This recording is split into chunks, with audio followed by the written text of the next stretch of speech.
안녕하세요. 지역 생존 프로젝트 우리 고향 안녕하십니까의 이승현입니다.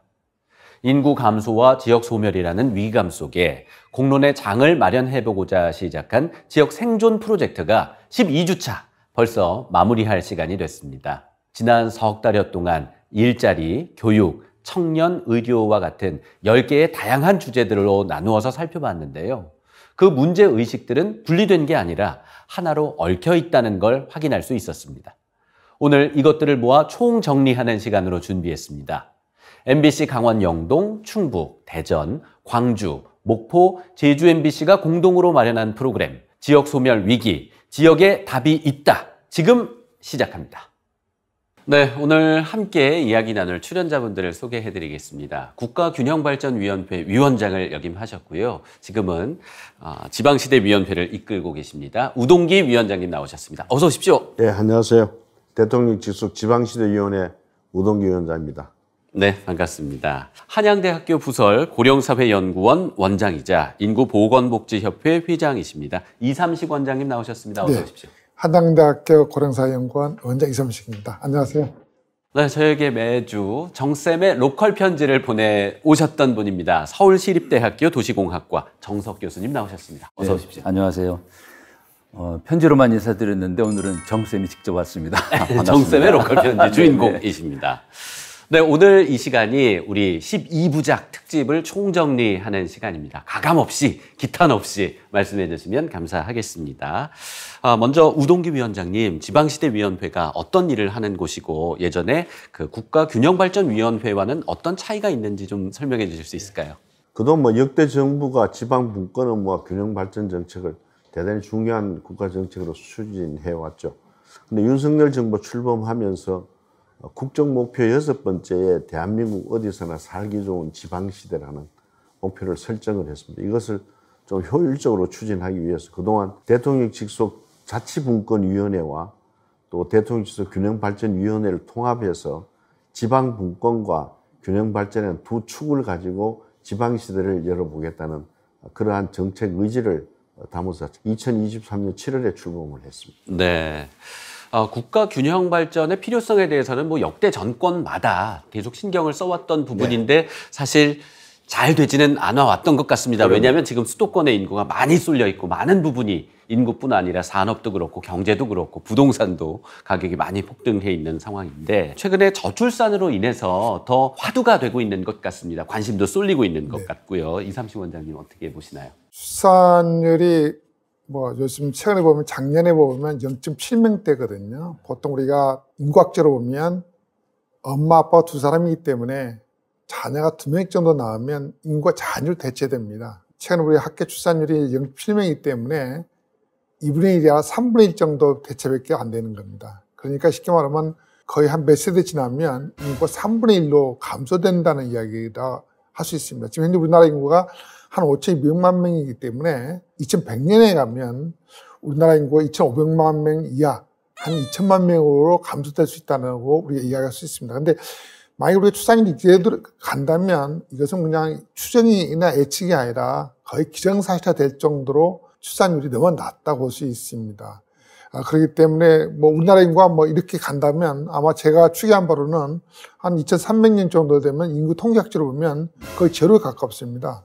많은 국내 인사들이 지구상에서 가장 먼저 사라진 국가가 한국이라고 보지만 이게 단순하게 이야기거리가 아니라 실제로 나타날 수 있는 이야기가 될 수 있습니다. 물론 그 안에 출산이 올라가거나 또 이미 많이 들어오면 달라지겠지만 정말 그만큼 심각하다고 볼 수 있습니다. 그래서 이것은 어떤 지방소멸이 어떤 그런 관점이 아니라 국가 소멸, 그만큼 심각한 상황이다 볼 수 있습니다. 네, 미국이나 이민 정책에 의해서 이루어진 호주라든지 이런 국가의 모델을 또 차용해 볼 수도 있을 것 같고요. 고민을 많이 해봐야 될 시기다. 여러 가지 또 대안이 좀 필요할 것 같습니다. 네, 매주 로컬에서 온 편지, 정쌤의 로컬 편지를 보내오셨던 분인데요. 정석 교수님께서 이렇게 나와주셨습니다. 이제 사는 곳도 서울이고 직장도 서울로 알고 있는데요. 어떻게 이렇게 지역에 관심을 갖게 되셨는지요? 이제 저는 도시를 공부하는 사람이고 이렇게 세어보니까 이제 40년 좀 더 된 것 같아요. 도시 공부라고 하는 게 사실은 이제 작게는 마을부터 우리 도시 또 도시와 주변 도시 또 농어촌을 포함하는 지역, 더 크게 보면 우리 국토까지를 생명체로 보는 게 저는 핵심인 것 같아요. 그러니까 왜냐하면 서로 연결되어 있고 이어져 있거든요. 또 서로 영향을 주고받아요. 그러니까 수도권의 문제는 비수도권에 영향을 주고, 그래서 이제 대한민국이라고 하는 이 국토, 그리고 우리가 살아가는 도시를 생명체로 본다면 지금 어떤 상태일까? 대한민국은 굉장히 빛나는 위대한 나라이죠. 그런데 한편으로 지금 방금 말씀하신 그 출생률 문제까지 포함해서 보면 지금 많이 아픈 나라이기도 해요. 그래서 대한민국이 왜 이렇게 아플까? 어떻게 하면 지속 가능하고 건강할까? 저는 대한민국을 그저 우리 생명체 비유하자면 사람의 몸에 비유하면 이 수도권은 막 너무나 많은 사람들이 또는 피가 몰려서 터지기 직전인데, 저 비수도권 지역 로컬은 사람이 없어서 이제 소멸 위기를 앞두고 있는 이런 굉장히 아픈 상태다. 그래서 대한민국 로컬로 내가 좀 가서 살아보자. 그래서 한 달 살이도 하고 또 많이 다녔어요. 그리고 이제 희망도 좀 찾고, 이 대한민국을 치유할 수 있는 길이 일백탈수 지역 민국이다. 1년에 100만 명씩 수도권을 떠나서 좀 사람들이 지역에 가서 지역에 우리가 꿈꾸는 작은 나라들을 좀 다시 건강한 나라들을 만들자. 이제 이런 생각을 하면서 이 로컬에 관심도 갖고, 그리고 마음은 지금 로컬에 항상 가 있습니다. 네, 연구년 1년간 네, 전국의 지역을 한 달 살기 이렇게 하셨는데, 네. 그때 혈혈단신으로 가셨나요? 아니면 가족분들도? 그 강릉에서는 아내하고 둘이 아, 같이 그래요? 했고, 그전에는 이제 저희 장모님이 좀 편찮으셔서 집에서 모시느라 주로 저 혼자 네. 이제 하고, 가끔씩 가족들을 또 제가 있던 로컬로 초대해서 여행도 하고 그렇게 했죠. 네, 이 연구에 매진할 수 있으셨겠군요. 네. 네, 우리 12부작으로 우리 고향 안녕하십니까 프로젝트를 진행해 봤습니다. 벌써 11편이 마무리가 됐고요. 12번째 마무리하는, 총정리하는 시간인데요. 앞서서 우리가 어떤 논의를 진행해 왔는지 영상으로 정리해 봤습니다. 함께 보시죠.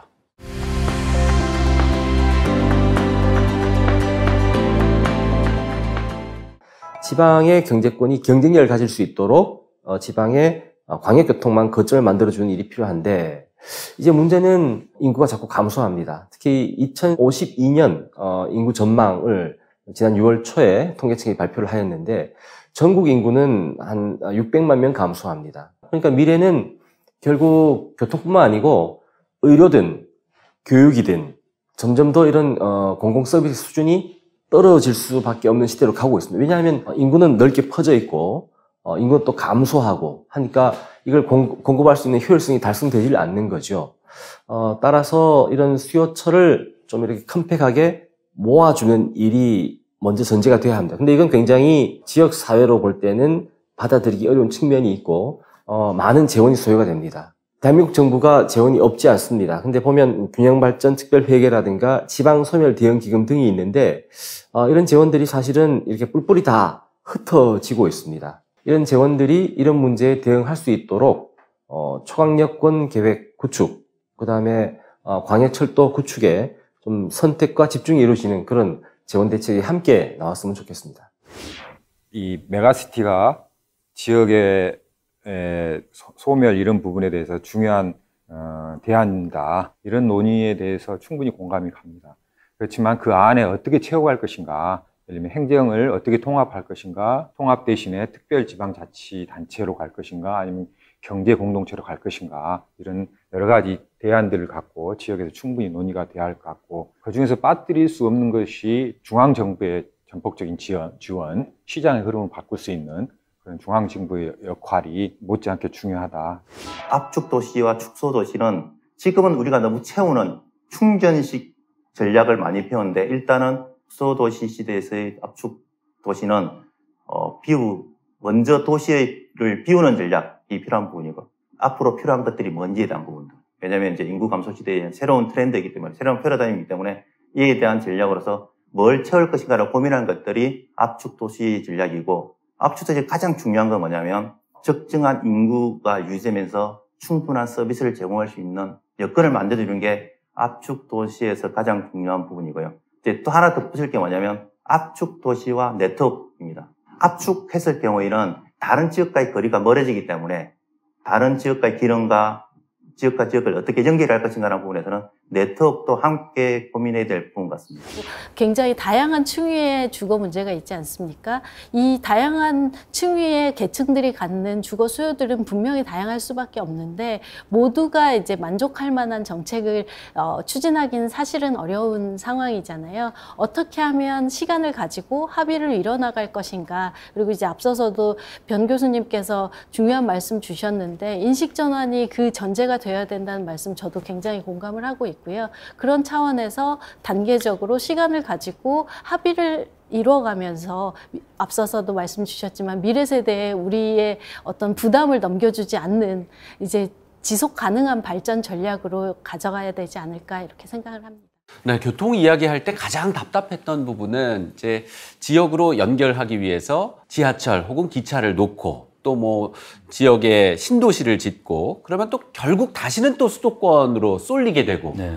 역효과인지 이게 계획이 잘못됐던 건지 아니면 실행상의 우리 인간의 어떤 욕망에 의해서 이렇게 되는 건지 자연스러운 건지 그것도 좀 궁금한데요. 이제 근본적인 접근이 좀 필요할 것 같습니다, 원장님.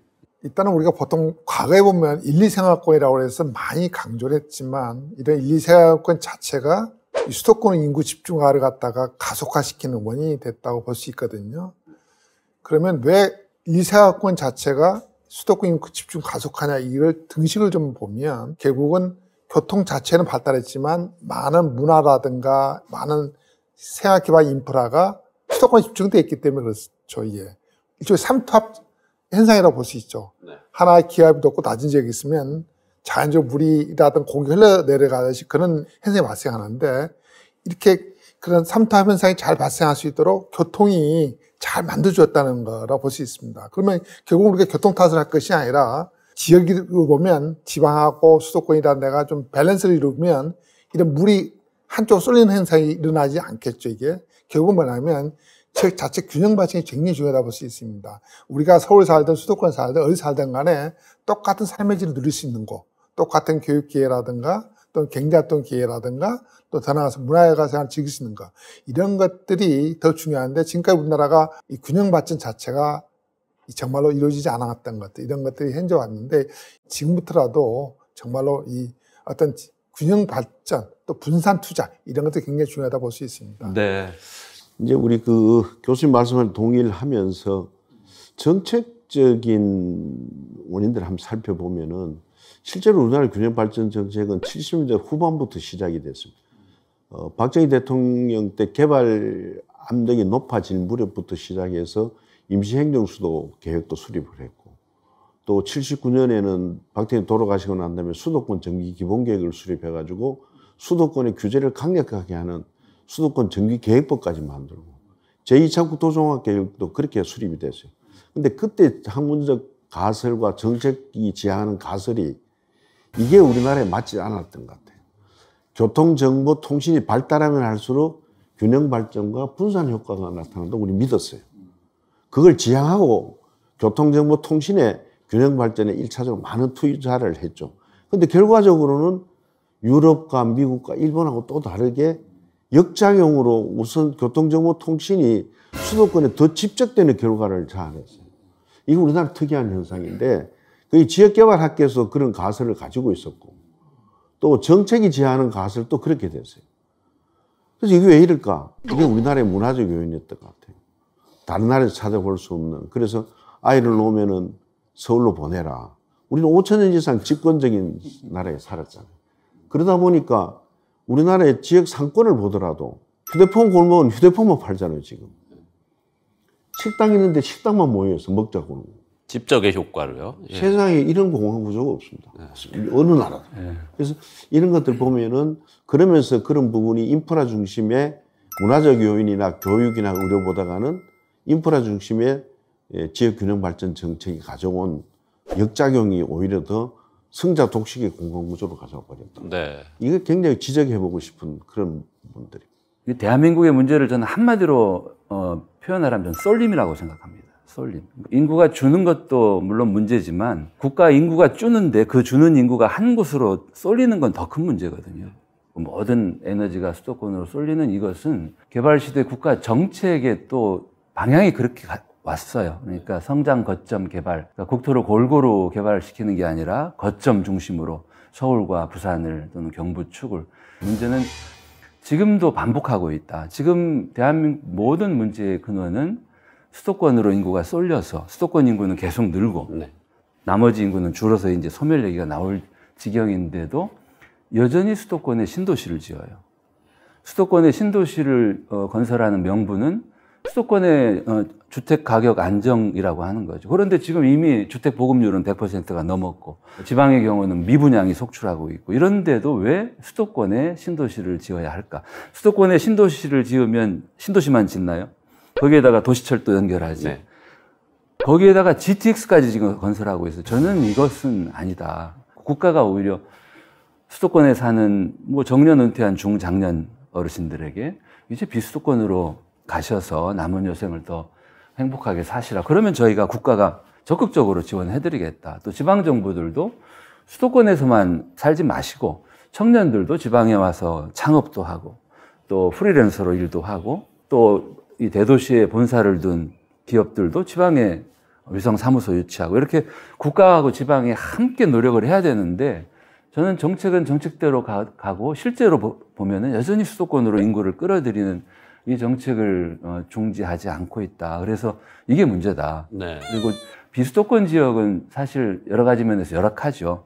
이 비수도권 지역에서도 우리가 행복하게 살 수 있도록 그쪽에 재정 투자, 국가의 재정 투자가 더 많아져야 된다. 수도권에 지금 했던 여러 가지 재정 투자를 이런 비수도권 지역으로 돌릴 필요가 있다. 그렇게 생각을 합니다. 네. 그래서 수도권 쏠림을 좀 완화하기 위해서 지역에 수도권만큼 좀 센 혹은 힘 있는 많은 인프라가 몰릴 수 있는 그런 도시를 좀 형성해 보자 해서 나온 게 이제 메가시티 이야기일 것 같은데요. 이 메가시티에 대해서는 위원장님은 어떻게 보시는지요?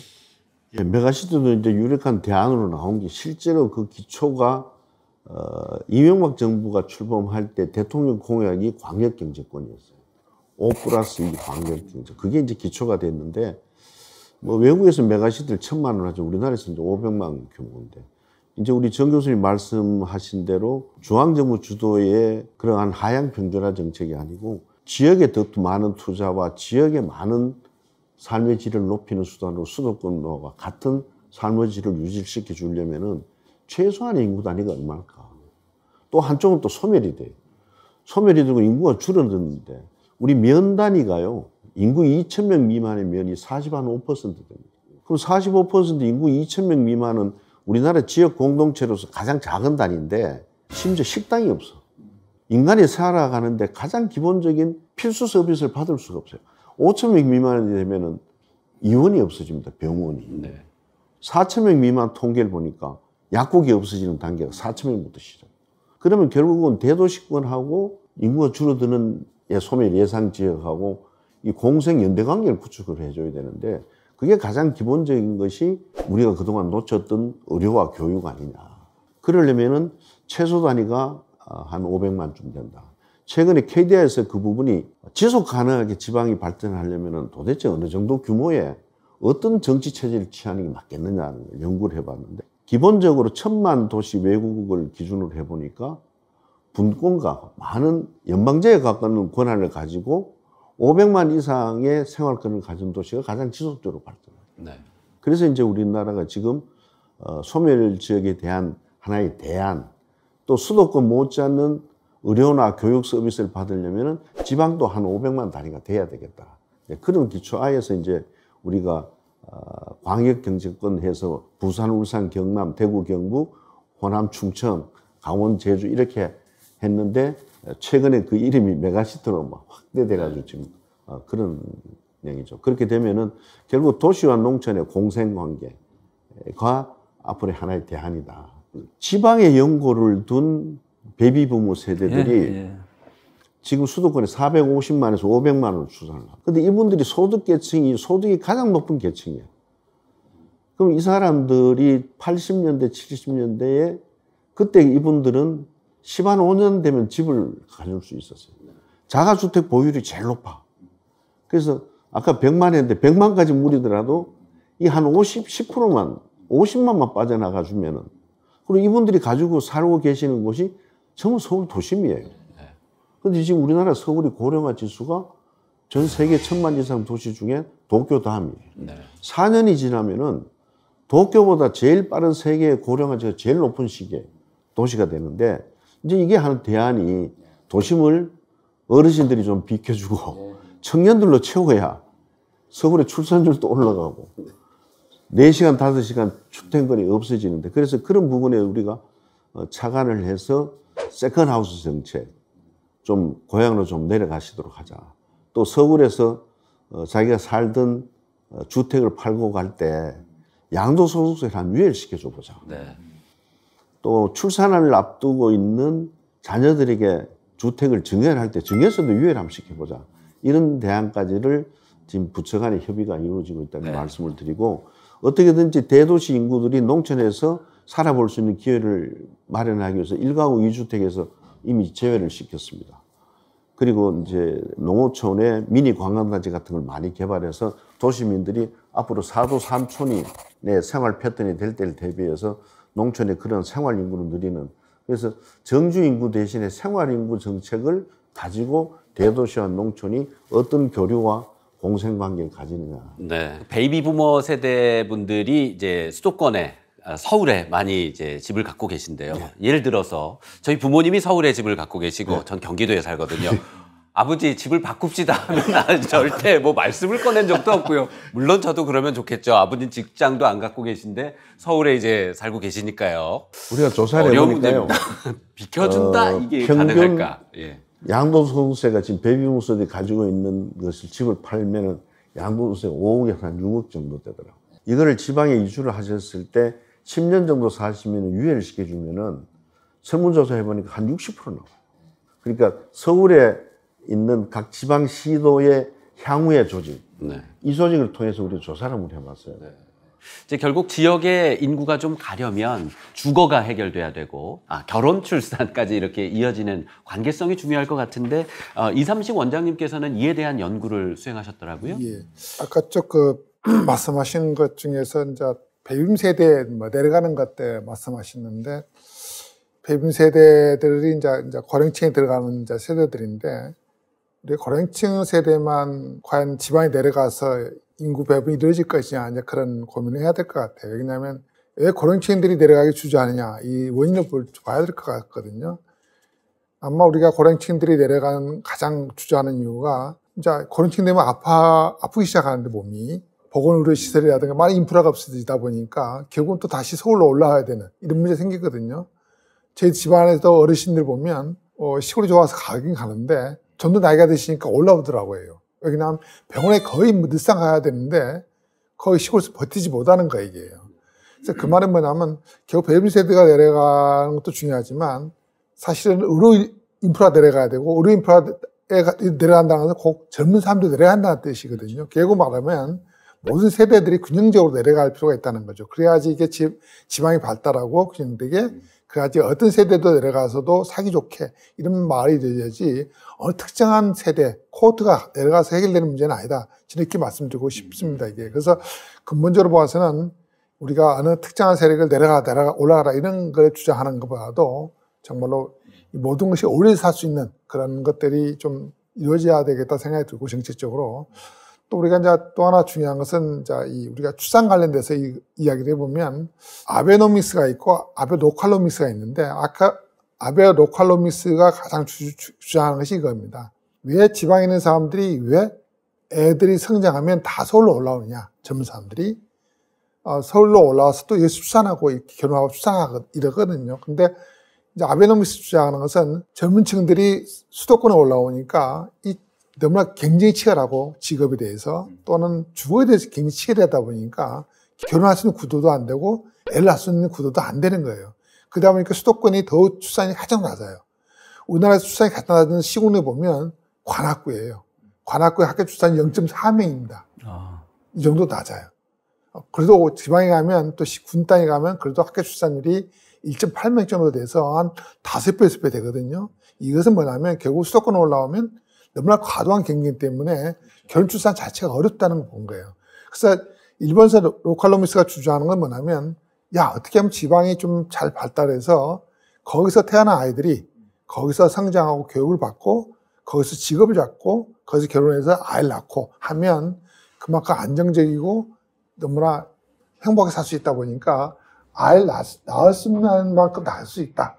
이렇게 생각하는 거예요. 일본에서도 그 중앙부처에서 지방의 예산을 갖다가 단위 그 사업별로 이렇게 예산을 짜는 것 대신에 지방에서 너네들이 스스로가 지방 발달에 의해서 예산을 만들어서 와라. 그러면 심사해서 넘섬으로 통타를 주겠다. 그럼 너네들이 알아서 교육이든 고용이든 모든 것을 알아서 해라. 이렇게 하는 그런 접근을 했거든요. 그래서 이전에 우리나라 같은 경우도 만약에 중앙에서 지방에 이 재정을 내려줄 때는 그 지방의 특수성에 맞게 지방에 맞게 모든 것이 골고루 발달할 수 있도록 그런 데서 우선적으로 돈을 내려주는 것들 이런 것들이 좀 중요하다는 생각이 듭니다. 결국 이런 것들이 우리가 이 출산부터 시작해서 지방 소멸을 막는 것들 이런 많은 것들이 어울려서 사는 것들 이런 것들이 좀 총괄이 이루어질 수 있지 않겠냐 생각이 드는 부분입니다. 네. 이삼식 원장님께서는 이제 일본의 사례를 들어서 이제 우리의 교육 문제 그리고 의료 문제에 대해서 짚어주셨고요. 또 농촌 문제도 굉장히 해결해야 될 급한 문제이기도 할 것 같습니다. 저희가 자료 화면으로 준비했는데 함께 한번 보시죠.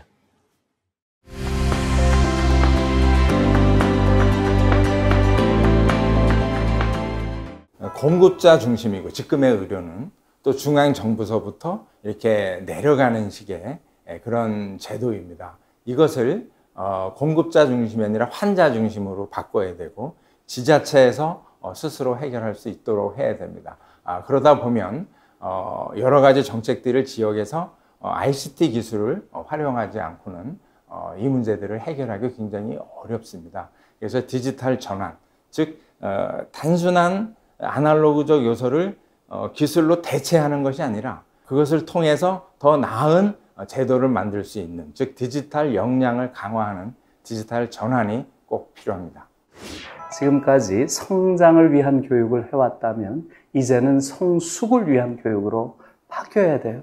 인간을 도구화하고 기능적인 관점에서만 보는 것이 아니라 인간 하나하나를 깊은 내면의 심연을 가진 성숙한 존재로 보는 그런 교육으로의 전환이 필요하다. 이렇게 말씀드리겠습니다. 우리나라의 농촌 인구, 특히 면인구는 3분의 1 이하로 줄었습니다. 그러니까 말하자면은 한 1,500만 정도 되던 것이 400만 정도로 줄었거든요. 그러니까 이건 엄청난 감소죠. 그래서 그렇게 된 여러 가지 이유가 있을 수가 있는데 우선 농촌은 역시 농업이 기반인 곳이잖아요. 근데 농사 살기가 어려워지고 있고 또 아시는 것처럼 농지가 점점 없어지고 있습니다. 그러니까 농민들이 살 수 있는 기반이 농지인데 농지가 파괴되고 하는 것들이 큰 문제가 되고 있습니다. 그 지역의 자율성 또 지역 스스로의 계획, 기획 이게 굉장히 중요한 요소라고 생각을 합니다. 물론 이제 국가의 전체를 목표로 둔 그 정책도 있고 지역에서 필요로 해서 움직이고 기획하는 또 정책들도 있거든요. 근데 그 부분이 실제로 지금 농촌과 관련된 부분은 아직은 국가 전체의 목표에 따라서 움직이는 것 같아요. 그 지역의 어떤 힘을 발휘할 수 있는 다양성을 스스로 좀 발휘할 수 있는 기획들, 그런 것들 할 수 있는 정책들의 그 틈, 예산 틀들이 조금 더 이렇게 확대될 필요가 있다. 이렇게 좀 생각을 합니다. 네, 우리나라 전국적인 인구 감소도 문제지만 인구 쏠림이 더 큰 문제인 것 같습니다. 그 중에 가장 큰 원인 중에 이제 어르신들은 의료 문제, 그리고 또 청년, 젊은 층들은 교육, 이 부분이 가장 좀 부족하다라고 생각들 하고 있는 것 같은데요. 정석 교수님께서는 농촌 지역에서 한 달 살기, 뭐 어촌 지역도 마찬가지고요. 가장 급선무 아까 교통 문제를 짚어주셨는데요. 제가 이제 하동, 그다음에 목포, 전주, 그리고 강릉에서 한 달 살이를 했어요. 이제 하동이 그 중에 가장 이제 농촌 지역인데, 하동에서 한 달 정말 행복하게 살았는데, 딱 하나 불편한 게 대중교통이었다. 이제 서울에서 하동에 가는 방법은 버스를 타고 가는 방법도 있어요. 한 서너 시간 걸리죠. 이제 기차를 타고 가는 방법은 구례구역, 전라선 구례구역에 내려서 뭐 택시를 타면 돈이 어마어마하게 나오고, 전남 구례잖아요. 하동은 경남 하동이고, 그러니까 거기서 한 번에 연결해주는 대중교통이 있을 리가 없죠. 그래서 이제 지인들한테 마중 나와 달라 이제 이렇게 했죠. 그래서 제가 건의드린 거는 하동 군수님하고 구례 군수님하고 만나셔서 하동이나 구례나 정말 그 봄철에 많은 분들이 오거든요. 또 축제 때도 많이 오고. 그래서 구례 구역에서 출발해서 구례 터미널, 그리고 피아골, 그리고 화계, 그리고 악양, 그리고 이제 하동읍까지. 거기 섬진강변에 양변에 다 도로가 있어요. 그리고 지방도로들은 보통 이제 4차선으로 가는 경우도 있고 좀 좁아지는 경우도 있죠. 그래서 거기에 그 버스 우선차로 같은 거를 해서 주요 지점만, 아까 말씀드린 한 4개 지점만 딱딱 쓰는, 그러면은 자가용보다 빨리 갈 수 있죠. 네. 그런 좀 교통을, 그 대중교통을 운행하시고, 그리고 화계 같은 데도 안에 계곡이 엄청 길어요. 그러면 화계 입구에서 그 버스를 내린 사람이 화계 계곡을 뱅글뱅글 순환하는 미니버스를 갈아타게 하고, 또 미니버스 정류장에는 전기자전거, 공공자전거를 좀 배치를 해두면, 그러면은 하동 여행을 자가용이 없이도 또는 굳이 차를 렌트하지 않아도 대중교통으로, 그리고 자전거로, 그리고 나머지는 걸어서 할 수 있는 대자보 도시가 되지 않겠는가, 이런 건의를 드렸죠. 그래서 우리 농어촌에 불편한 건 말할 수 없이 많죠. 뭐 의료시설, 문화시설 말할 것도 없는데, 저는 그 중에서 제일 먼저 좀 개선해야 될 것으로 대중교통을 꼽아요. 대중교통을 개선하는 방법은 딱 2가지입니다. 하나는 자가용보다 빨리 가는 대중교통을 가능하게 하고, 2번째는 대중교통이 경제적으로 아주 유리하게 해주는 거예요. 제일 좋은 방법은 무료화하는 거고, 아니면 전기권을 독일처럼 옛날 그 9유로 티켓을 한 달에 끊으면 고속철도를 뺀 모든 대중교통을 전국 어디서나 무한정 타게 했잖아요. 이제 우리 서울에 동행카드 이제 처음 나왔는데 서울만 되잖아요. 그러지 말고 전국, 우리나라 대한민국 어디서나 모든 대중교통, 고속철도 정도 빼고 마음껏 할 수 있는 한 달에 뭐 한 5만 원권 티켓 정도를 좀 하고, 그리고 지역의 대중교통을 이렇게 혁신적으로 좀 바꿔간다면, 그러면 지역에서 우리가 살 수 있는 기반은 전 될 것 같아요. 그리고 그게 대중교통이 단순히 이동만의 문제는 아닌 것 같아요. 작은 시군들을 서로 연결해줘서 서로 상생하게 하는, 그러니까 서로 뺏고 뺏기는 게 아니라 서로의 이익을 공유하는 점에서도 대중교통 연결이 지금 우리 지방에 가장 지금 시급한 일이라고 생각합니다. 네, 필요로 하지만 있는 노선도 없애는, 이건 이제 경제성 때문에. 그게 악순환이죠. 그러니까 지금 문제는 지원이 필요하겠네요. 자가용이 유리해요, 지금은. 네. 자가용이 훨씬 빨리 가고, 자가용을 타면 훨씬 편안하고, 그리고 경제적으로도 지금 대중교통 무료를 하는 나라들이 늘고 있거든요. 왜 그러겠어요? 그러니까 당신이 자가용 타겠습니까? 대중교통 타겠습니까? BRT를 도로 위에다 만들면 자가용은 오히려 막혀서 시간이 더 걸릴 거예요. 그런데 대중교통은 훨씬 빨리 갈 수 있는 거예요. 그래서 전용도로를 말씀하시는 그렇죠. 그러니까 우리 세종시도 사실은 BRT 도시를 염두에 두고 만들었는데, 이미 입주를 했는데 BRT가 운행을 안 하니까, 시민들이 대부분 자가용을 타고 다니니까 그냥 자가용 중심 도시가 지금 된 거예요.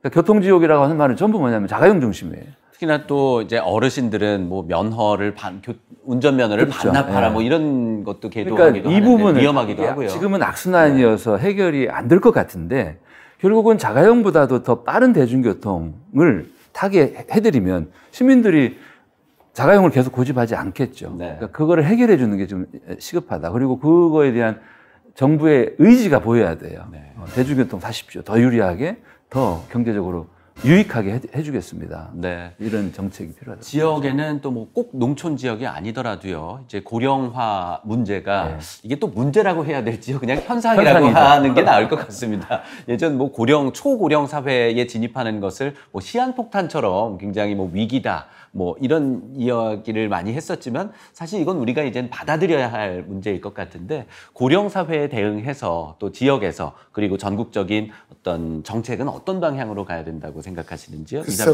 금방 말씀 좀 잘하신 것 같은데, 고령화위기는 뭐 정부나 제도가 만들어낸 위기라고 볼 수 있습니다. 왜냐하면 국가가 제도로서 연령을 갖다가 박아놓고 어느 연령이 넘으면 일을 못하게 하면서도 또 그 연령층의 인구가 늘어나면 또 위기라고 이야기를 하고 있거든요. 우리가 노인 인구 하면 65세 이상이라고 하는데, 노인의 인구가 사실 비스마르크 시대 때 130년 전에 독일에서 연금을 처음 만들었을 때 연금 수령 개시 연령을 갖다가 65세를 만들었던 그 시기거든요. 그래서 사실은 제도에 의해서 그 당시 독일이 평균 수명이 49세였었어요. 근데 연금을 탈 수 있는 나이는 65세를 만들어놨거든요. 그러니까 정말로 그 당시에는 운 좋으면 연금을 탈 수 있는 어떤 그런 시대였거든요. 근데 지금은 뭐 사실은 평균 수명이 80세가 훨씬 넘었고 아마 조만간 미래에 언젠가는 100세의 평균 수명 시대가 올 텐데 과연 우리가 65세를 갖다가 딱 연령주를 만들어 놓고 65세 이상 되면 노인이다, 고령자로 해놓고 그 이상의 인구들이 많으면 6이라고 하는 것들은 정말 어불성설이죠. 제도적이고 인위적이다는 이야기를 할 수밖에 없죠. 결국은 뭐냐면 고령사의 일을 갖다가 우리가 극복하는 것은 고령자란 말을 잊어버리는 거죠. 네. 나이를 잊어버리는 거죠. 우리가 나이를 갖다가 65세, 10세로 부르면 되는 거지 노인네, 어르신네, 고령자 이렇게 부르는 자체가 그만큼 사회를 어떤 비생산적으로 만드는 어떤 그런 이유라고 볼 수 있는 것들이죠. 결국은 우리가 뭐냐면 저는 이렇게 많이 이야기를 합니다. 결국은 우리가 65세 이상 인구가 특히 베이비 세대들이 이제 65세 이상 연령층이 많이 진입하고 있기 때문에 거대한 인구가 되고 있기 때문에 결국은 이들 연령층이 얼마나 생생하게 활동적으로 일을 할 수 있냐에 따라서 국가 미래가 상당히 달라질 수 있다 이렇게 이야기할 수 있습니다. 이런 것들은 결과적으로 봐서는 우리가 이 제도를 갖다 많이 빠르게 바꿔야 된다 이렇게 이야기를 하고 싶습니다. 사실 유럽에서 오래전부터 유럽에서는 경험이 자산이다 이런 말을 이야기합니다. 이 말은 뭐냐면 고령자들이 많은 경험을 갖고 있는 것 자체가 국가 자산이라고 여기고 있고 그만큼 고령자들의 경험을 갖다가 이 뭐랄까 국가 자산화 시키기 위해서 제도를 바꾸고 또 많은 환경을 바꾸고 또는 일휴식 양립이라는 어떤 일하는 방식도 바꾸고 또는 인구구조 개편도 하고 이런 많은 이야기를 하고 있거든요. 우리나라도 아직은 이 젊은 층하고 고령층 간의 여러 가지 일자리 때문에 충돌이 있을 거라는 우려 때문에 아무것도 못하고 있지만 이제는 과감하게 이제 이 그런 제도를 갖다 바꿀 시대가 왔다고 볼 수 있습니다.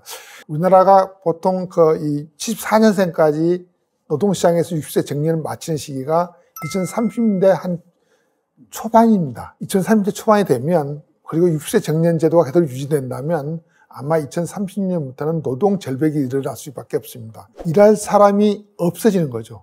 일자리가 없는 것이 아니라 일할 사람이 없어지다 보니까 그만큼 한국 사회 노동 시장이라든가 경제가 구조 바꿔질 수밖에 없는 것들이죠.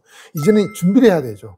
그래서 정년을 갖다 65세 더 나가서 일본같이 10세로 빠르게 재빠르게 움직이고 이 많은 사회 시스템을 갖다가 이 고령자들이 오래 일을 해도 인구구조를 개편한다든가 더 나아가서는 고령친화적으로 작업 환경을 바꾸는 것들, 일을 하면서도 휴식을 취할 수 있도록 여러 가지 일하는 어떤 근로시간을 갖다가 플렉시블하게 가게 하는 것들, 또 쉽게 뭐 일하는 방식들을 변경하는 것들이죠. 이런 것들이 현재 준비하지 않으면 아마 일본에서 단가 세대들이 노동시장에서 퇴출됐을 때 2007년에 큰 사회적 문제가 일어났었거든요. 우리나라 아마 더 큰 문제가 있을 수밖에 없어요. 이런 거대한 문제를 갖다가 미연에 방지하기 위해서는 아마 지금 2030년이 되니까 한 5년, 6년 남았거든요. 이 5년, 6년 동안 준비하지 않으면 우리나라는 이 고령화라는 그런 것보다도 더 큰 문제가 노동 절벽의 문제, 이런 것들이 클 수밖에 없기 때문에 이런 것들을 준비해야 될 수밖에 없고, 이런 것들은 우리가 젊은 세대한테 모든 것을 갖다 부담 주는 것보다도 지금 배우 세대들,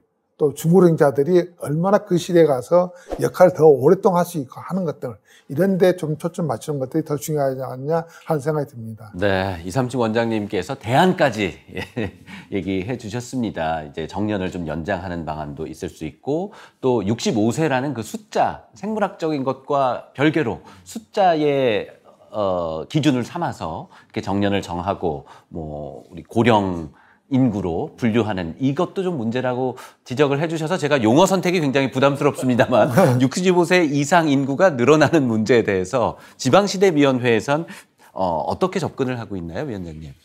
이건 뭐 세계적인 추세죠. 지금 고령사회 진입하는 거는. 그럼 문제는 이게 시기에 관한 문제 같아요. 우리나라는 워낙 짧은 시간 내에 이게 진입하다 보니까 일종의 연착륙이 어려운 그런 구조다. 일본도 상당한 시간 동안 됐고, 일본의 수도권 집중률도 32%지만 거의 30년 동안 유지를 하고 있고, 이런 과정 속에서 이제 우리가 왜 그러면 베이비부모 세대가 다 개시되느냐. 청년들하고 가면 대단히 좋죠. 그건 우선 1차적으로 그분들에게 청년들이 지방으로 가는 것보다는 지방에 연고를 둔 베이비부모 세대가 지방으로 가는 게 우선 더 쉬우니까 이제 정책적으로 유도를 하려고 하는 것이고. 그래서 이 정년 연령이라는 것도 대단히 갈등 요소가 큰 제도예요. 네, 요즘 또 연금 개혁 얘기도 나오고 그래서요. 또 일자리 문제 이게 또 물려 있죠. 예를 들어 정년을 풀고 한다면은 젊은이들의 일자리 문제가 더 심각해질 거다. 그래서 우리나라의 노동시장 진입 연령이 우리나라가 제일 높아요. 초중고 9년하고 12년이죠. 대학 4년이죠. 남성들 같으면은 군복무 뭐 이것저것 해서 한 2년 잡고 이렇게 되면 노동시장 진입 연령이 제일 고령이에요. 그러니까 생애 노동시간이 제일 짧은 거죠. 65세 기준으로 보면은. 그러면 인구가 적으면은 한 사람도 노동시간이 느려줘야 돼요. 생애 노동시간을 느려줘야 인구가 줄어드는 것을 커버해 줄 수 있다.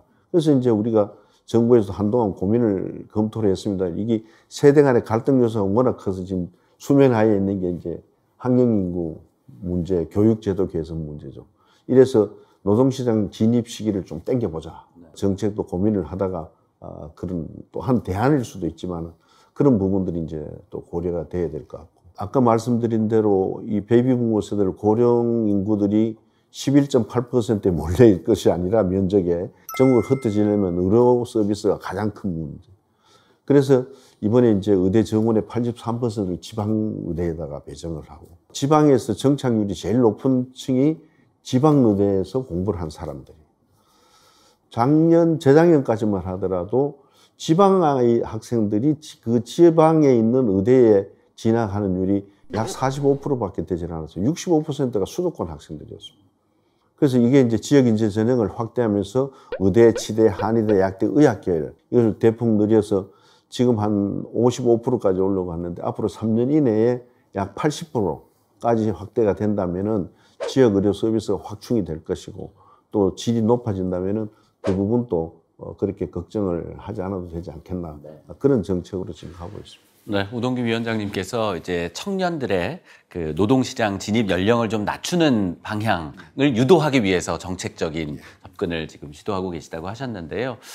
청년, 일자리, 또 그에 대한 부분이 좀 부족해서 또 이민 정책까지도 또 고려되고 있는 상황인데요. 이에 대한 화면을 준비했습니다. 함께 한번 보시죠.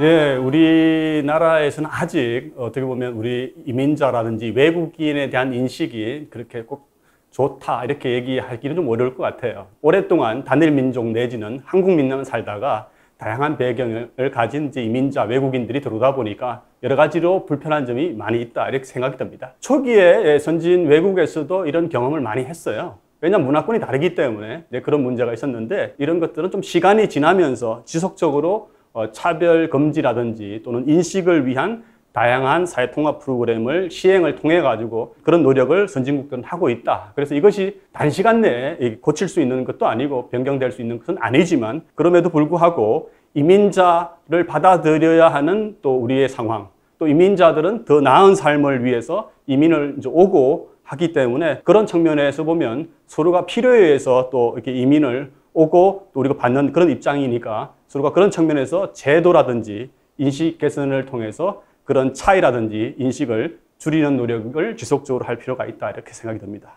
예전에는 사람을 끌어들이기 위해서 기업, 그러니까 job to people, 일자리가 이제 우선이었지만 지금은 사람이 있는 곳에 기업이 가는 시대거든요. 그래서 그 사람들의 인재를 어떻게 연결성을 높여줄 것인가 그런 것들을 통해서 고민을 해야 된다고 생각하고 그래서 그런 면에서 보면 전 지역 대학의 역할도 대단히 중요하다고 생각해요. 각 지역들이 경남대학 따로 부산대학 따로가 아니고 지역 전체에 부울경 광역권 전체에서 인적 자원들이 서로 필요한 능력과 지식 정보들을 교류하면서 지역의 중소기업들과 협력하면서 생산성을 높이는 그런 것들에 어떤 지원을 할 것인가 이런 고민을 좀 근본적으로 해야 된다고 생각합니다. 저는 요즘 이제 청년 친화성이라고 하는 이런 게 되게 이슈가 많이 되고 있는데 사실 정책이 지속적으로 성공하려 그러면 리더십하고 예산하고 여론이라는 삼박자가 맞아야 된다고 생각을 해요. 지역에서 어떤 리더십이 변화가 온다던가 그리고 어떤 그런 변화에 따라서 예산 편성이 달라지고 또 여론이 바뀌게 되면 이게 단절적인 지원이 되기 때문에 지속 가능하려고 하면 장기적인 리더십 그리고 장기적인 예산 편성 그리고 일관적인 여론이 필요하다는 말씀을 좀 드리고 싶습니다. 제도적인 지원은 충분히 많은 것 같고요. 오히려 저는 좀 형식을 깨줄 수 있는 그런 기획이 필요한 것 같습니다. 뭐 이를테면은 관에서 쓰는 문서를 저는 좀 자유 형식으로 바꿔도 괜찮을 것 같아요. 물론 뭐 청년들이 내는 사업 계획서나 어떤 기획들이 다소 이제 미숙할 수는 있지만 그 부분은 보완하면 되고, 그러나 형태가 너무 정해져 있고 그 형태대로 따라가다 보면은 청년들도 결국에 이 관에 혹은 어른들한테 잘 보이기 위한 좀 잘 분장된 그런 계획서를 쓴단 말이죠. 저는 거기서 창의성하고 창조성이 사라진다고 생각하고, 그 부분이 아쉽기 때문에 뭔가 청년들을 수혜 대상이라고 보기보다는 오히려 더 창조적인 기회의 대상으로 바라봐 주시면 좋을 것 같습니다. 네, 지역에서 청년 인구 유출을 막기 위해서는 결국은 일자리가, 좋은 양질의 일자리가 좀 확보되어 있어야 할 텐데요. 지방시대위원회에서는 청년 정책 어떻게 접근하고 계신가요, 위원장? 예, 교육과 의료 쪽으로 의료 서비스를 통해 가지고 한번 해보려고 하죠. 역대 정부에서 균형발전 정책 중에 가장 중요한 요인이면서도 좀 소홀하게 다뤘던 부분이 특히 교육 정책이에요. 국토부나 산자부 인프라 중심의 부처에서는 균형발전 정책을 추구하고, 교육 정책은 지방에서 고등학교를 졸업한 학생들이 수도권에 있는 서울에 있는 대학으로 어떻게 진입시키는, 여기에 초점이 맞춰져 있었는데, 이번에 이제 교육발전 특구를 통해서 그 지역마다 스스로 결정하는 교육제도를 설계를 하고, 또 그 지역에서 공부한 아이들이 공교육 중심으로 교육을 받은 아이들이 지역에 부모들이 보내고 싶은 학과에 입학을 할 수 있도록 하는 지역 인재 전형, 그래서 그 지역 아이들끼리 경쟁해서 뽑혀지는 그런 제도인데, 그 중에서 가장 부모들이 선호하는 우선 의학계열부터 시작을 했습니다. 아까 설명드린 대로 의학계열은 벌써 성과가 나타나고 있고, 또 하나는 공공부문의 일자리를 좀 만들어보자. 그래서 중앙정부가 가지고 있던 특별행정관서에 가지고 있던 중앙정부 기능을 지방에 넘겨가지고 공공부문의 일자리를 늘려주고, 또 한편에 기회발전 특구를 통해서 수도권에 있는 기업들이 지방에 이전을 할 때, 또 가압승계 상속제도가 상속세와 소득세를 국세 중심으로 대폭적으로 지원해 준 제도가 기회발전 특구입니다. 도 단위에서는 200만 평, 광역시는 150만 평, 이런 산업단지를 만드는 것이 아니고 기존에 있던 산업단지를 활성화시키는 일종의 소프트웨어 정책인데, 이것은 대단히 관심이 지금 많이 있습니다. 그래서 이를 통해서 지역의 일자리를 늘려보자. 그렇게 되면은 그 지역에서 공부한 아이들이 그 지역에서 일할 수 있는, 정주할 수 있는 기회를 가지게 될 것이다. 그런 정책적인 흐름을 가지고 의료교육과 교육계획을 통해서 균형발전을 이뤄보고, 균형발전을 통해서 저출산 문제를 해결해보자. 이 세 가지의 흐름이 지금 정부의 정책 기조입니다.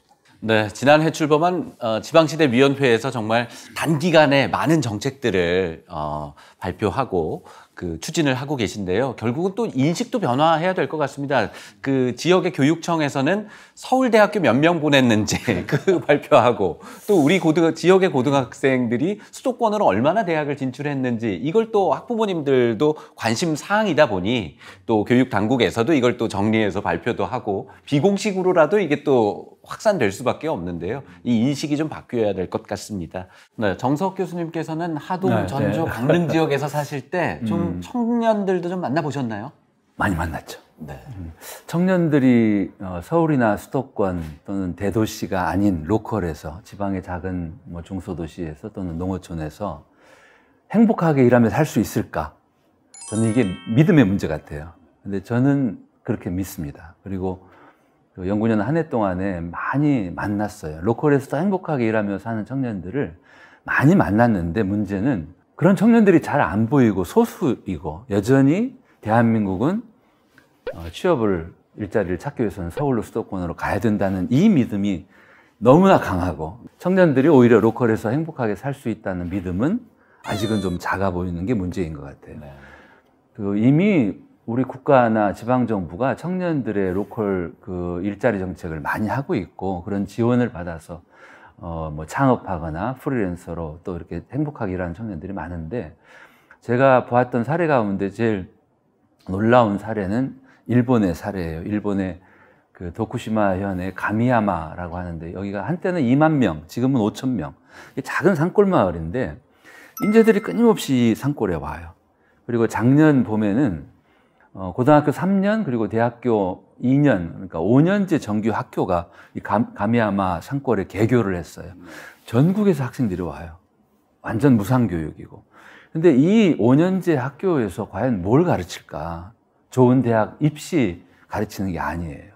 그러니까 고등학교 1학년 나이 청소년이 내가 뭘 좋아하고 내가 뭘 하고 싶고 그걸 찾게 하고 그렇게 자기가 좋아하고 잘하는 걸 찾아서 그것으로 자기가 일자리를 만들어서 행복하게 살고 자기도 행복하고 지역에 기여도 하고 그런 희망이 우리나라에도 구석구석 많이 있거든요. 그래서 과거와 같은 취업 일변도의 일자리 정책에 고집하지 말고 다양한 지금 트렌드가 바뀌잖아요. 프리랜서를 선호하고 또 사무실에 꼭 모여서 일하는 게 아니라 재택근무, 워케이션.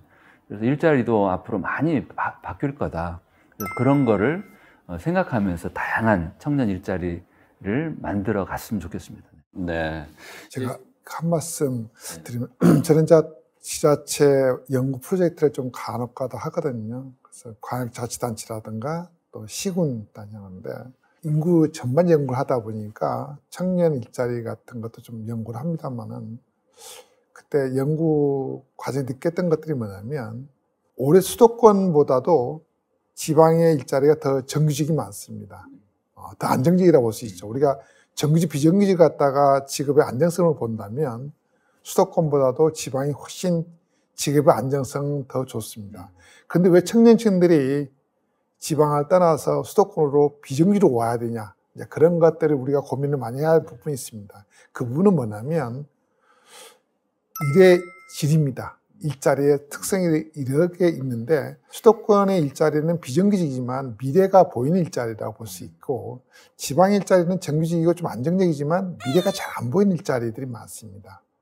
근데 요즘 청년층들은 임금, 페이 이런 것들도 중요하지만 더 중요한 것은 자기 미래를 가꿀 수 있는 일자리가 더 중요한데 지방의 일자리가 그런 일자리가 좀 부족하다는 것이 가장 핸디캡이 될 수 있고 또 하나 중요한 것은 지방의 일자리는 복지라든가 일가정 양립이 상당히 부족합니다. 이게.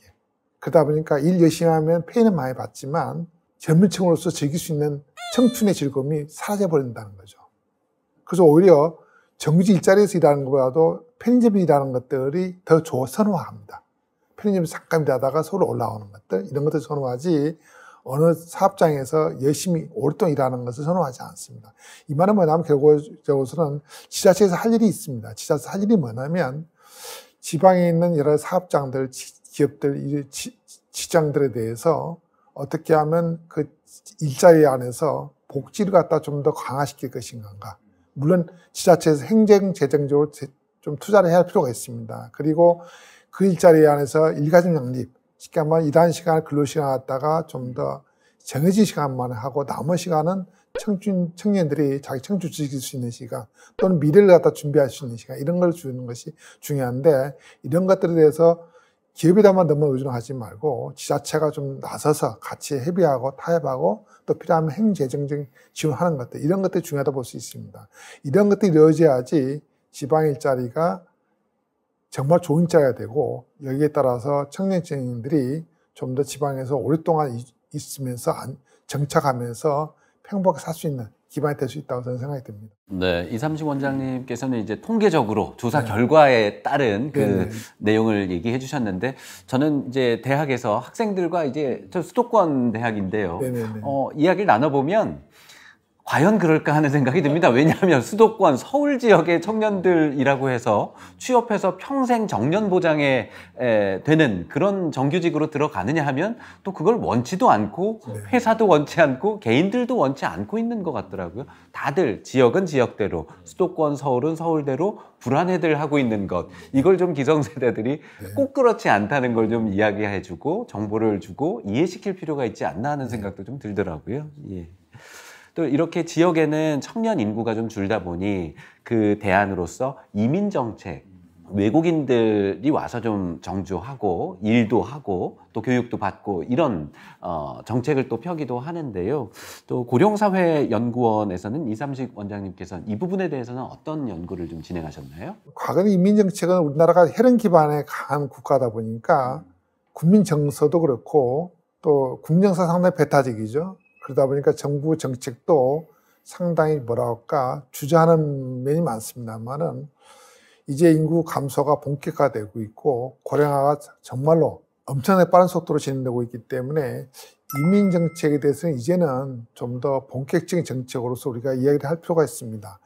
우리가 독일의 예를 들어보면 독일에서 생산가능 인구가 감소하다 보니까 정말로 그 역사적으로 그 수백 년 동안 지켜왔던 그 게르만 민족의 혈통 기반한 굉장히 전통적인 그 국가를 갖다가 좀 버리고 이민 쪽으로 지향하는 국가로 돌아섰습니다. 그래서 독일이 사실은 우리나라뿐만 아니라 전 세계적으로 굉장히 유명한 어떤 그런 인구 정책에서 성공한 나라로 이 수봉 국가로서 굉장히 이야기를 많이 하고 있습니다만 거기 가장 핵심적인 것이 같이 게르만 민족 혈통을 갖다가 일단은 그런 것을 다 버려버리고 이제는 어느 민족도 들어와서 독일인이 돼달라 이런 정책을 합니다. 그래서 독일인이 돼서 독일의 생산 가능 인구의 또 부족을 갖다가 막아주고 또 그네들이 와서 출산하기 때문에 출산이 올라가고 이런 문제가 있기 때문에 인구가 굉장히 강해지고 이것이 미래에도 독일이라는 나라가 영원히 꺼지지 않는 강한 국가가 남을 수밖에 없는 그런 기반을 갖고 있거든요. 이제 우리나라 같은 경우도 우리나라 더욱더 이제 현재 저출산 고령화 문제라든가 또 인구 감소 문제 심각하던 위기가 왔다 보니까 이제는 좀 더 배타적인 어떤 그런 그 국민 정서를 좀 버리고 이제는 이민을 갖다가 좀 더 좀 포용하고 융합적으로 봐줄 수 있는 이런 좀 시대가 왔다고 볼 수 있습니다. 그래서 현재 우리나라 많은 지자체에서 노동력이 부족하기 때문에 많은 이민을 받아들이는 어떤 그런 태도가 있는데 이것들을 갖다가 과거에 독일에서 50년, 60년대에 쓰고 버리는 이런 정책을 써서 꼭 실패를 받았는데 우리나라도 현재 아직까지도 그런 정책이 강합니다. 단기적으로 이네들이 오면 잠깐 일하다가 보내고 이런 정책을 하고 있는데 이제는 이런 약간 노동력 갖다가 활용하기 위한 그런 단기적인 정책에서 좀 한 단계 좀 업그레이드돼서 이제는 그네들이 와서 한국에 살 수 있는 조건이나 여건이 된다면 한국인으로 받아들여서 살게 하는 것들 이런 것들이 좀 더 지자체에서 지방 소멸을 막고 더 나아가서는 한국이 좀 더 강하게 만드는 국가로 갈 수 있는 모습이 되지 않나 생각이 듭니다. 요즘 지자체에서 보면 이런 많은 이야기를 합니다. 특히 이제 그 시도의 지사들의 권한이 강해지다 보니까 법무부에다가 이런 어떤 것을 주장하냐면 과거에는 법무부에서 특히 이민 출입국 가입국이죠. 여기서 외국인 노동력 받아들일 때 중앙정부의 희극적인 어떤 그런 기준이나 잣대에 맞춰서 노동력이 들어옵니다. 그러다 보니까 지자체마다 좀 안 맞는 조건들이 있습니다. 그래서 최근에 들어서는 많은 지자체에서 주장을 합니다. 야, 조건을 중앙정부에서 주지 말고 우리 지자체에다가 그 조건을 갖다가 부여할 수 있는 권한을 달라. 예를 들어서 강원도다, 전라북도다 하면 우리 전라북도는 이런 이민 노동자가 필요하니까 이런 조건을 주면 이런 노동자를 갖다가 들어오게 선발해달라. 이렇게 되는데 사실은 그것이 굉장히 맞춤형으로 중요한 정책이라고 볼 수 있습니다. 사실 캐나다에서 그런 정책을 해서 상당히 그 좋은 어떤 그런 그 성과를 갖다 거둔 적이 있습니다만 또 단점도 있습니다. 뭐냐면 어느 조건을 부여해서 이민 노동력이 들어오는데 이것이 우리가 거주 선택의 자유가 있기 때문에 무한정으로 이걸 묶어놓을 수가 없습니다. 입장한 기간이 지나면 기간이 풀어지다 보니까 외국인 노동자들이 자유대로 딴 데 지역을 갈 수 있습니다. 그러다 보니까 그 노동자들이 결국은 또 수도권으로 들어오는 그런 문제가 생기거든요.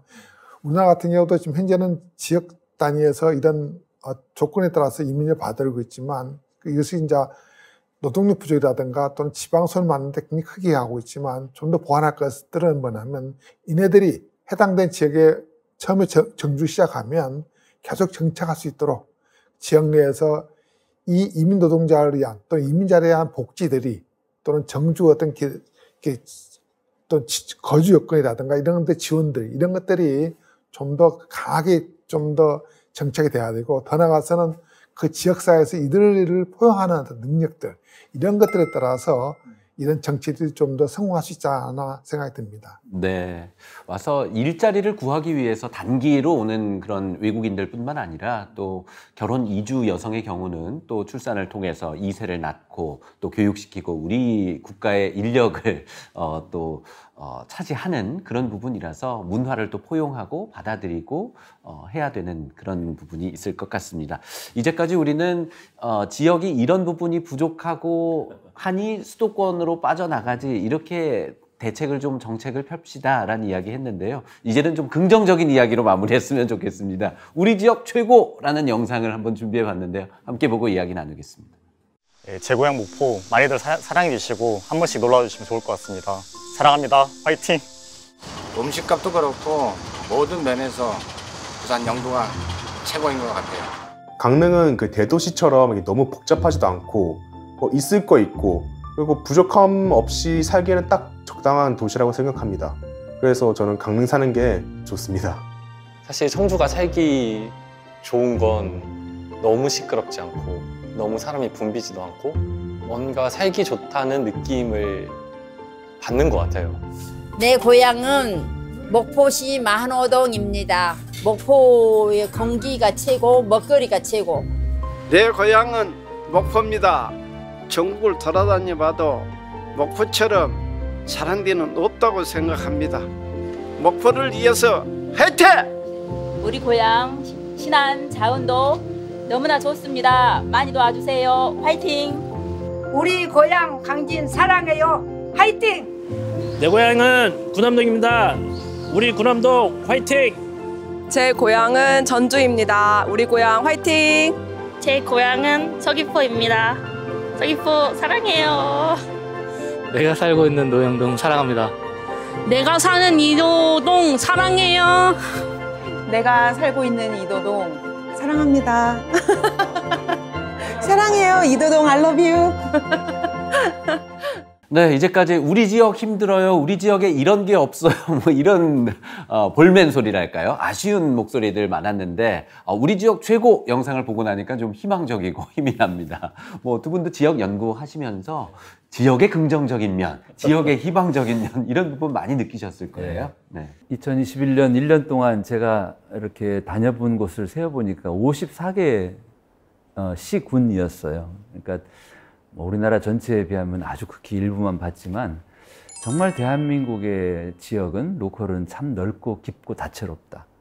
그래서 우리는 큰 나라다. 서울만 있는 나라는 아닌 것 같은데 그래서 저는 이 방송 우리 뭐 청취자분들께 로컬을 좀 더 많이 좀 다녀보시라 권하고 싶어요. 특히 바쁜 여행보다는 체류형 한 곳에 가만히 머물러 보는 그런 체류형 로컬 여행을 아이들과 함께 또 어르신들도 그러면서 대한민국의 그윽한 이 지역의 맛을 좀 느끼시고 또 마음에 드시면 오셔서 로컬에서 또 행복하게 사셨으면 좋겠어요. 네. 이삼식 원장님께서는 지역에서 어떤 긍정적인 면을 보셨나요? 저는 항상 지방에 내려가면 그 지방에서 나오는 정을 느낍니다. 아주 다정다감한 정이.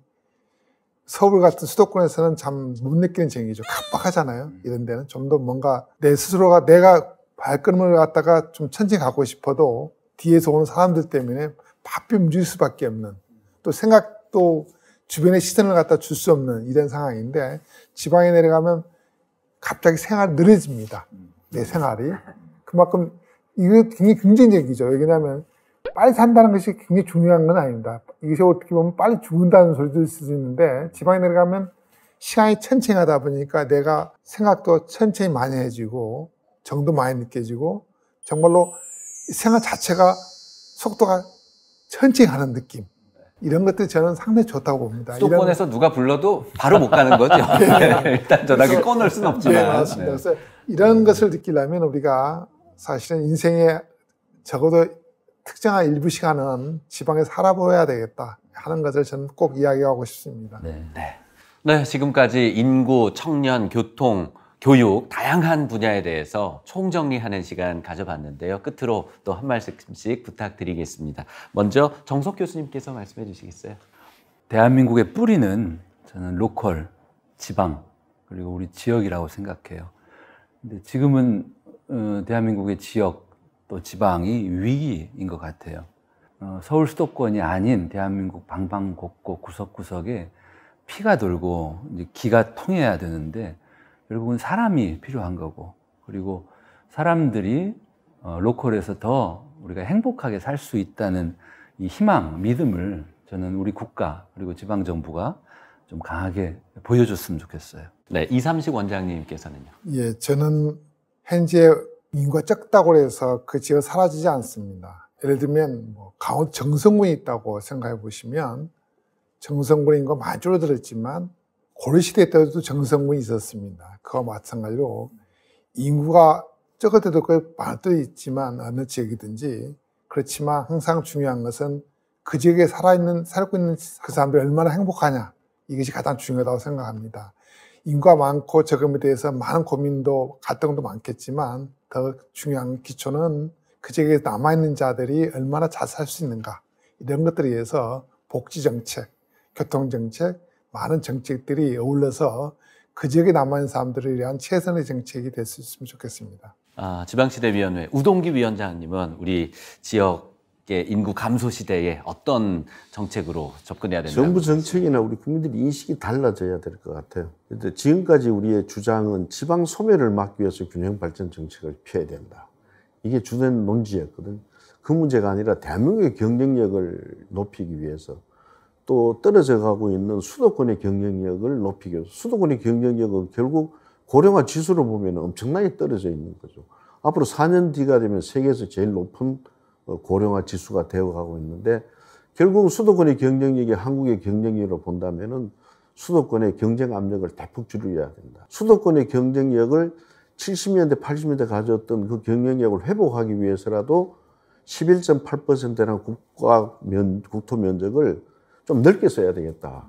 그런 정책 기조로 전반적으로 좀 전이가 되고, 또 인구 대표성만이 아니라 국회의 권력 구조가 지역 대표성이 가미되는 정책 구조를 가지 않으면은 이 문제는 계속해서 쳇바퀴 돌듯이 돌 수밖에 없다.